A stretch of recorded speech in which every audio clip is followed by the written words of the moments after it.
नमस्कार मित्रांनो, मी रोहित. ओला उबेरची संपूर्ण माहिती तुम्हाला देणार आहे. व्हिडिओ शेवटपर्यंत पहा.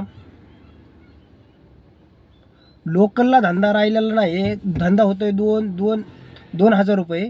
त्याच्यातनं CNG जातो आहे 700 रुपयाचा. उबेरला रिचार्ज आहे 150 रुपयाचं. ओलाला रिचार्ज आहे 150 रुपयाचं. आणि रॅपिडोला 1000 रुपये करण्यासाठी 100 रुपयाचं रिचार्ज मारायला लागते. हे गेले 300 रुपये. तर खाली राहत्यात 1000 रुपये. त्याच्यातनं तुम्हाला गाडीचा हप्ता, गाडीचा मेंटेनन्स, रूमचं भाडं, घरचे नाही का सगळं, घरातला किराणा. लोकलला तर धंदा राहिलेला नाही. गाड्या एवढ्या वाढल्यात ना पुण्यामध्ये ओला उबेरला. तुम्ही जर गाडी घ्यायचा विचार करत असाल तर गाडी घेऊ नका. माझं तर म्हणणं हेच आहे. कारण उबेर फ्लिप्ट आहे ना, ते त्यांच्याच गाड्यांना धंदा देते. उबेर फ्लिप्ट जे आपण स्वतःची गाडी घेतो ना, त्या गाडीला धंदा नाही आहे. आणि ओलाचं पैसे देऊन एजंट लोक असतात ना, पैसे देऊन सेटअप लावलेले आहेत. ते ओलाचे भाडे त्या सेटअपच्या गाड्यांनाच जातात. आणि उबेरचे जे भाडे असतात ना इंटरसिटीचे, ते उबेर फ्लिप्टच्या गाड्यांनाच जातात. आणि प्लस हे प्रायव्हेट लोकांनी काहींनी नाही का सेटअप करून घेतलेलं आहे, ते भाडे त्यांना जातात. आता माझ्याकडे गाडी आहे स्विफ्ट डिझायर, 2 वर्षाची गाडी आहे. तरी पण आज महिना झालं मी लोकलला धंदा करतो आहे. मला इंटरसिटी ट्रिप काय पडलेलीच नाही आणि पडत पण नाही. कारण असा विषय आहे, ओलाच्या ओलाच्या ज्या गाड्या आहेत ना, त्या ओलाचं सेटअप लावलं आहेत ना, त्यांनाच इंटरसिटी ट्रिप जातात. आणि उबेरच्या ज्या गाड्या आहेत ना, उबेर फ्लिपच्या गाड्या आणि बाकी जे एजंट लोकांनी सेटअप लावलं ना, त्यांनाच इंटरसिटी ट्रिप जातात.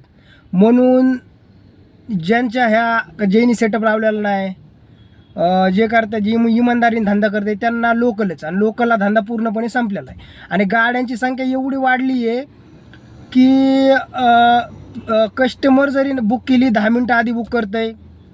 त्याच्या बिल्डिंग खाली 10 मिनटं जाऊन थांबणार, मग ते लिफ्टने खाली येणार, मग 10 मिनटांनी गाडीत येऊन बसणार. जरी आपण ड्रॉप करायला गेलो तरी पण कस्टमर काय म्हणणार, लोकेशन तर बाहेरचंच असेल तरी पण म्हणणार की बाबा लिफ्ट नाही का, पार बिल्डिंगच्या आतमध्ये पार कस्टमरला लिफ्टपाशी गाडी पाहिजे. कारण ना असा विषय झाला ना, गाड्याची संख्याच ना पुण्यामध्ये भरपूर वाढलेली आहे. आणि जर कुणी नाही का शिपनी गाडी उबेर फ्लिपची घेत असाल तर त्याचा काय विषय माहीत आहे का, 1000 रुपये त्या गाडीला शिप आहे. धंदा होतो लोकलला कारण उबेर फ्लिपची गाडी आहे ना, ती फक्त वॅगनरच शिपनी देतात. त्यांच्याकडे इर्टिगा किंवा ही नाही आहे, इर्टिगा किंवा स्विफ्ट नाही, त्यांच्याकडे गाडी वॅगनरच आहे. आणि त्या वॅगनर गाडीला शिप 1000 रुपये. आणि 1000 रुपये शिप आहे. तर रिचार्ज उबेरचं, त्याच्यातनं गाडीचं CNG 700 रुपयाचा, त्याच्यातनं आपला नाही का खर्च 200 रुपये. तरी पण ती 12 तास गाडी चालून फक्त लय झालं 400-500 रुपये खाली राहतात. ती पण गाडी परवडत नाही उबेर फ्लिपची. कारण त्या गाडीचं काम जरी निघलं ना, त्यांच्या ऑफिसला जाऊन ना दिवसभर थांबायला लागते, असा विषय. आणि इंटरसिटीचा विषय काय आहे, माझ्याकडे नवीन गाडी स्विफ्ट डिझायर. इंटरसिटीचा विषय असा आहे, एक तर ओला उबेरवाल्यांनी एजंट लोकांनी सेटअप लावून दिलेले आहेत. दुसरी गोष्ट, वॅगनरला तरी इंटरसिटी ट्रिप पडतच नाही आहे. स्विफ्ट डिझायर आहे गाडी आहे ना, त्या सिडानच्या ट्रिपांना इर्टिगावालेच घेऊन जातात. मिनीची ट्रिप म्हणजे वॅगनर गाडी मिनी, तिची ट्रिप पण इर्टिगावाली नेतात. स्विफ्ट गाडीची सिडानची ट्रिप ते पण इर्टिगावाली नेतात. म्हणून बाकीच्या गाड्यावाल्यांना ना, म्हणजे स्विफ्टवाल्यांना इंटरसिटी ट्रिप काय भेटतच नाही. आणि लोकलला काय धंदा राहिलेलाच नाही. तरी पण कुणी गाडी घ्यायचा विचार करत असेल तर कृपया करून गाडी घेऊ नका. गाड्या ज्यांनी घेतल्यात ना, त्यांच्या गाड्या अशा नवीन 6 महिन्याची गाडी, न्यू मॉडेल आलेला आपली स्विफ्ट डिझायर, ती पण गाडी विकायला लागलेली आहे. जर धंदा खरंच असता तर स्विफ्ट डिझायर नवीन मॉडेल गाडी विकायला लागलेली असती का? तुम्हाला जर नाही का अनुभव आहे म्हणून मी सांगतो. मी स्वतः गाडी चालवतोय, मला पूर्ण अनुभव आहे म्हणून मी सांगतोय.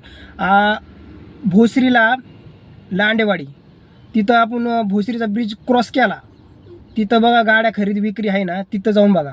नवीन नवीन स्विफ्ट डिझायर 6 महिन्याची वर्षाची गाडी विकायला लागलेली. धंदा हा पूर्णपणे संपलेला आहे नाही का. काही ड्रायव्हर लोक सांगतात 3,000 झाले, 2,000 झाले. सगळे काय ते झालेलं दाखवतात, पण त्याच्या मागची परिस्थिती दाखवत नाही. CNG कितीचा गेला, रिचार्ज किती मारले, बाबा मी मुंबईला गेलो आहे, आज गाडीत झोपलो आहे, उद्या सकाळी रिटर्न आलो आहे, ह्या असल्या गोष्टी कोण सांगत नाही. म्हणून असल्या गोष्टीला म्हणजे व्हिडिओ बघून असले गाडी घ्यायचा विचार करू नका. धंदा हा पूर्णपणे संपलेला आहे.